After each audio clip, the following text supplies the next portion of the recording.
que je vous dise enfin toute la vérité, pourquoi Lego sort principalement des sets seulement 2 fois à l'année et après les restes du mois, c'est un peu le marasme. Parce que c'est le cas ce mois-ci. Oui, on va parler des sorties Lego de ce mois-ci, évidemment, mais il faut que je vous explique aussi tous les secrets qui se cachent derrière cette stratégie Lego de pourquoi ils sortent que en juin et en janvier leur plus gros des sets.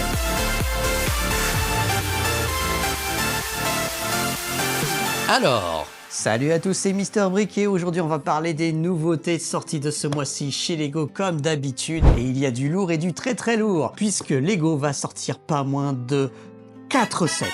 Eh oui, non, c'est pas une blague, 4 sets, reste dans la vidéo. Oui, ça va aller très vite, je sais. Mais oui, après, évidemment, les grosses sorties du mois de juin, parce qu'il y avait plus de 100 sets de toutes les gammes confondues, Lego fait une sorte de mini-pause, on va dire, et sort quasiment peu de sets. Et donc, on va en discuter, évidemment, tous ensemble. Je vais quand même en parler un petit peu, parce que ça me permettra de parler du partenariat NAC, que j'ai pas encore fait, et ça me permettra de vous donner un petit peu mon avis là-dessus. Et évidemment, après, je vais vous expliquer de pourquoi il ne sort quasiment que des sets en janvier, et en juin. Et le reste du mois, c'est un peu plus calme. C'est quand même une question que je me suis posée. Peut-être que vous avez la réponse, ne spoilez pas, mais en tout cas, n'hésitez pas à dire après en commentaire pour ajouter des compléments par rapport à ce que je vais dire. Mais tout de suite, évidemment, donc vous l'avez compris, on est chez moi, on change, pas besoin d'aller au Lego Store ce mois-ci, à part vous mettre quelques images, un petit peu d'archives pour égayer un petit peu, mais il n'y avait vraiment pas la nécessité de se déplacer, vu ce que je vais vous raconter. Mais reste bien, s'il te plaît, s'il te plaît. Allez, c'est parti, on va déjà parler des sorties. La Shelby Cobra 427 SC 1241 pièces, disponible au prix de 149,99 €. Ce modèle pour adultes recrée les lignes mythiques d'une sportive des années 1960, entrée dans la légende grâce à ses incroyables performances. Cette maquette de voiture ancienne se distingue par sa carrosserie bleue portant la signature de Shelby, ses bandes de courbes blanches, ses échappements latéraux et sa calandre. Elle présente une direction fonctionnelle, des portes, un coffre et un capot qui s'ouvre, mais aussi un compartiment moteur détaillé, une boîte à outils rangée dans le coffre, un extincteur monté entre les sièges, un billet de 100 $ et un trophée rendant hommage à son parcours mythique. La voiture mesure plus de 9 cm de haut, 30 cm de long et 14 cm de large.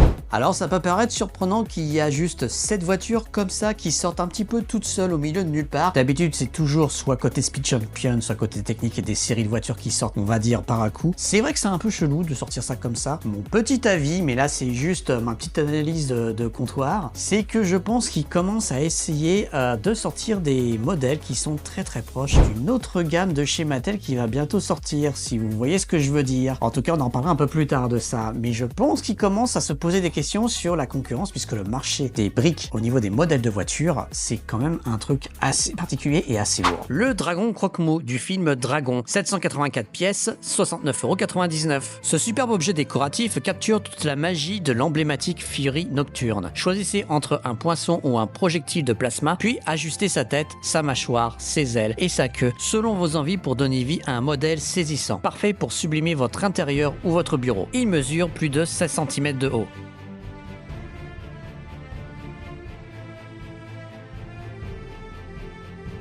Alors perso, moi j'adore Croque-Mou, je trouve que la version bébé est une très bonne idée de l'avoir déployé comme ça. Et c'est vrai, j'en profite d'ailleurs que je trouve que ces films sont géniaux, que ce soit les dessins animés et le live action, et que c'est quand même majoritairement sous-coté. Je trouve qu'on n'en parle pas assez, mais c'est quand même d'une très grande qualité et une superbe histoire. Alors oui, il y a quelques fans qui sont un peu divisés parce qu'ils auraient rêvé à voir un Croque-Mou adulte avec des vraies ailes, etc. un peu plus déployé. C'est vrai que si on compare par rapport au live action de Disney, quand ils les sortent, que ça soit Le Roi Lion ou Les 100 Dalmatiens maintenant, ils font des versions pas trop chères, petites, et des versions qui sont un peu plus chères, autour de 100-200 €, ça dépend, plus gros modèles avec beaucoup plus de détails. C'est vrai qu'on aurait pu imaginer qu'ils fassent la même chose pour le coup, c'est-à-dire le petit Croque-Mou qu'on a vu là tout petit, et une version beaucoup plus grande de 100 €, avec beaucoup plus de détails, avec pourquoi pas un Croque-Mou adulte. C'est vrai que ça aurait été plutôt cool. Bon, c'est dommage, mais en tout cas, si ça marche, on espère qu'ils en développeront un peu plus. Le masque de Miles Morales, 487 pièces, 69,99 €. C'est un personnage culte du Spider-Verse avec le masque de Miles Morales.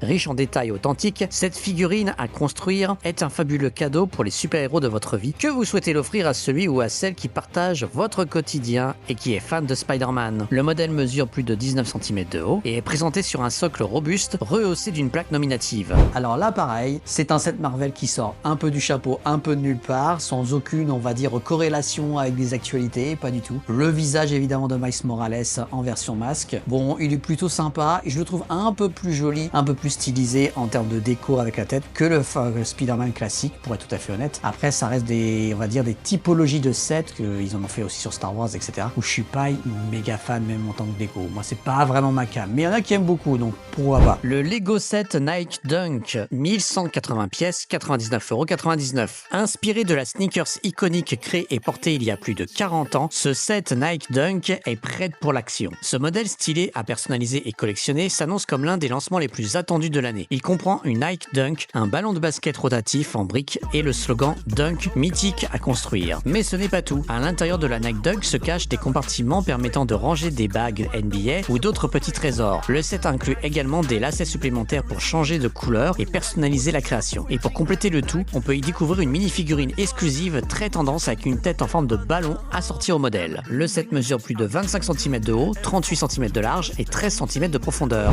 Et oui, le fameux set Nike, j'en avais pas parlé jusque-là, j'avais même pas fait de shorts comme d'habitude ou de reels, mais ça va me permettre en tout cas de revenir un tout petit peu plus en détail sur ce partenariat qui est un petit peu original, on va pas se mentir, mais que je trouve est plutôt malin. À propos du partenariat Nike et Lego, il s'agit d'un partenariat mondial pluriannuel qui débutera cet été, comme vous l'avez compris, avec une série d'expériences immersives et de produits co-brandés conçus pour inspirer les enfants du monde entier à adopter la joie du jeu actif et créatif. Ce partenariat unit l'esprit Just Do It de Nike à la puissance imaginative des briques Lego pour inviter tous les enfants à s'immerger dans le sport et le jeu. Dans les mois à venir, les enfants pourront donc participer à des expériences immersives dans différentes villes du monde, ainsi qu'explorer une collection complète de produits comprenant des sets Lego, des chaussures, des vêtements, des accessoires signés Nike. La triple MVP de la WNBA, A'ja Wilson, soutiendra ce partenariat en accompagnant les enfants dans un monde réinventé de jeux qui prendra vie à travers des contenus numériques. Comme je vous l'ai présenté plus tôt, le premier produit disponible pour enfants sera donc le Lego Nike Dunk, un set de 1180 pièces. Mais ce n'est pas tout puisque Nike va aussi sortir des produits à l'effigie de ce partenariat. Les premiers produits Nike arriveront le 1er août avec la collection Nike Air Max DN accompagnée de vêtements et d'accessoires. Le 1er septembre suivra la collection Nike Dunk Low Lego. Ces produits allient l'esthétique unique des designs Lego, plop emblématique style mini-figurine, à l'ADN sportif de Nike. D'autres modèles seront dévoilés au fil de l'automne selon les de marque. Il y aura aussi des expériences immersives autour du jeu actif et créatif à travers le monde. Je vous en détaille pas trop parce que ça aura surtout lieu aux États-Unis, mais à suivre.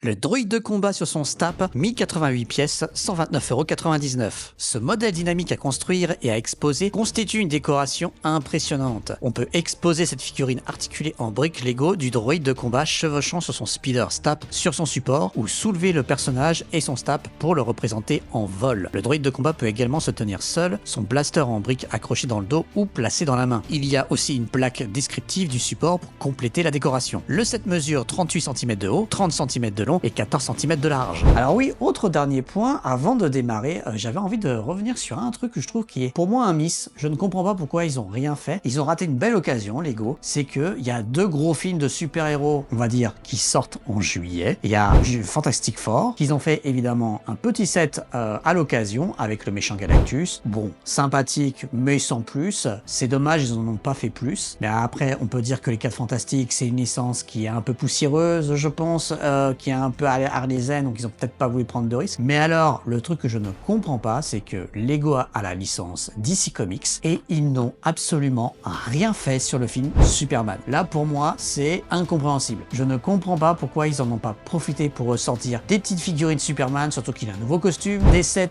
liés avec le film avec les nouveaux persos, comme Green Lantern, etc. Le nouveau Lex Luthor, peut-être un mini-véhicule, pas forcément besoin de faire des gros bâtiments, mais voilà, ou même le Daily Planet, ils n'ont rien fait, alors que je pense que ça va être un film qui va faire un sacré bruit cet été, pas forcément plus que Jurassic World. Pour moi, Jurassic World va tout cartonner cet été, mais là je ne comprends pas, c'est désert. Alors est-ce que c'est une décision de Lego en disant les derniers sets DC Comics ont très peu marché, on préfère capitaliser sur du Batman qui est une valeur sûre et tout le reste on fait le strictement, on n'en fait pas grand chose? Est-ce que c'est des soucis de négociation, parce que c'est toujours très compliqué avec la licence Warner et DC Comics, qui fait qu'ils n'ont pas voulu aller dans cette direction, ou ils n'ont pas trouvé un accord pour développer certaines typologies de sets? C'est très étonnant, surtout qu'ils ont fait au moins un set, même s'il est pas top, au moins un set sur les 4 Fantastiques et pas Superman. Là franchement je ne comprends pas. Voilà, comme ma vignette de la vidéo.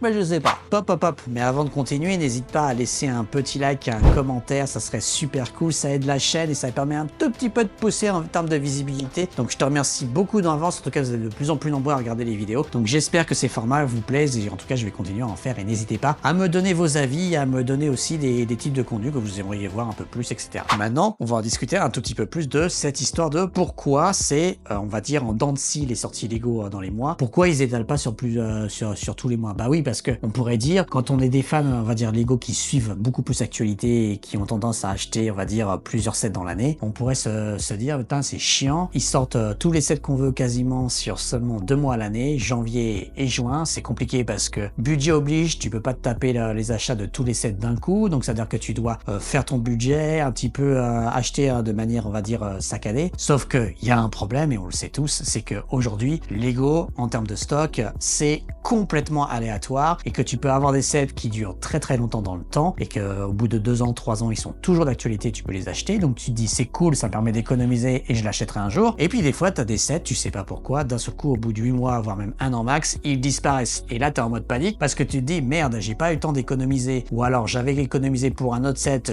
je savais pas que ce set-là allait disparaître et là, je me retrouve dans la merde, je voulais là absolument et il va disparaître. Donc c'est pénible, on va pas se mentir. Et forcément, en tant que consommateur, on se dit, mais pourquoi ils font pas ça de manière un peu plus graduelle au fil des mois, en sortant 20, 30 par mois, au lieu d'avoir un mois, il y en a 100, le mois de janvier, il y en a quasiment des fois 120, 150, et qui après, des fois, t'en as 2, 3, 10 et pas plus. Et évidemment, on pourrait se poser la question, mais en fait, il y a une stratégie derrière ce truc-là, et je vais essayer de vous expliquer. Et évidemment, c'est mon analyse personnelle, de par mon expérience dans le marketing. Peut y avoir aussi d'autres raisons, et n'hésitez pas à me le dire en commentaire si vous avez évidemment d'autres raisons à partager, je serais ravi de lire, on pourra en discuter. Et oui, Lego sort traditionnellement beaucoup de sets en janvier et en juin, pour des raisons stratégiques bien précises, liées à la fois à la logique commerciale, au rythme de production et aux habitudes des consommateurs. Le mois de janvier et juin sont donc des waves, des vagues officielles de lancement. Lego structure son calendrier en 2 grosses vagues de lancement principales. Janvier, lancement de l'année, nouvelle gamme, séries saisonnières, City, Friends, Creator, Star Wars, etc. Et rafraîchissement des sets pour les fans post-Noël. En juin, c'est une grosse vague estivale avec des nouveautés ciblant les enfants en vacances et les familles prêtes à acheter des sets plus ambitieux pendant des grandes vacances. Mais il y a une logique de consommation et de timing bien sûr derrière. En janvier, c'est la période idéale pour capitaliser sur les cartes cadeaux de Noël, les budgets post-fête et les bonnes résolutions. Je commence ma collection Lego. En juin, c'est l'anticipation de l'été, des anniversaires, de la fête des pères et du temps libre des enfants, donc du pouvoir d'achat familial. Mais ce n'est pas tout. Ça permet aussi à Lego une meilleure gestion de son calendrier marketing. En concentrant les sorties en 2 temps forts, Lego peut regrouper les campagnes de communication, maximiser la visibilité en boutique et en ligne, réduire la dispersion des sorties et éviter la saturation du calendrier. Par exemple, éviter d'éclipser des sets entre eux. Ça permet aussi à Lego, après, sur les autres temps forts de l'année, de se concentrer sur des lancements très précis comme la gamme Formule 1. Mais alors, les autres mois, il se passe quoi? Cela ne veut pas dire qu'il n'y a aucune sortie le reste de l'année. Des sets collector ou exclusifs sortent souvent en mars, septembre ou octobre. Icon, UCS Star Wars, grand set pour adultes. En décembre, on voit parfois l'arrivée de sets de dernière minute ou de cadeaux, comme des briquettes saisonniers, les Winter Village, etc. Mais ces sorties sont généralement plus ponctuelles ou premium et ne visent pas le même public que les grosses vagues de janvier ou de juin. En résumé, Lego optimise son calendrier avec 2 gros pics où la majorité des gammes sont renouvelées, tout en gardant une stratégie équilibrée sur l'année avec quelques temps forts pour les collectionneurs et les événements spéciaux. Alors, vous l'avez compris, ce mois-ci, ça a été un mois un peu